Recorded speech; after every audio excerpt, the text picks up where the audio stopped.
বিশ্ব মুসলিমদের তীর্থভূমি পবিত্র মক্কা হজের মৌসুমে লাব্বাইক আল্লাহুম্মা লাব্বাইক ধ্বনিতে মুখরিত হয়ে ওঠে। বিশ্বের বিভিন্ন প্রান্ত থেকে মুসল্লিরা আসেন এই আত্মশুদ্ধির যাত্রায় শরীক হতে। গেল বৃহস্পতিবার আরাফাতের ময়দান লাখো মুসল্লির পদচারণায় মুখরিত ছিল, যেখানে ফজরের পর শুরু হয়েছিল খুতবা পাঠ এবং পরপরই ছিল মোনাজাতের পালা। সেই লাখো মুসল্লিদের মাঝে খুতবা শুনছিলেন একজন গর্ভবতী নারী। হঠাৎ করে শুরু হয় তার প্রসব ব্যথা।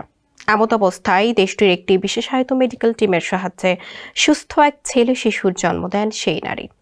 সৌদির বিশেষ কর্মসূচির অংশ হিসেবে 100 দেশের 2443 জন হাজিদের মধ্যে ছিলেন তিনিও একজন। এবার সৌদি আরবে হাজিদের মাথার উপর ছিল এআই এর চোখ। আর এটা ওইটা না, কাপড় ধোয়ার একটাই সলিউশন, চাকা অল ইন ওয়ান।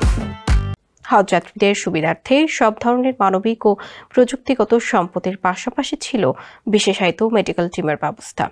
আর এই আধুনিক ব্যবস্থাপনার মাঝেই ওই নারী সন্তান জন্ম দিতে সক্ষম হন। আরাফার ময়দানে সন্তান জন্মদানকারী ছিলেন পশ্চিম আফ্রিকার দেশ টগোর এক টগোলিজ নারী।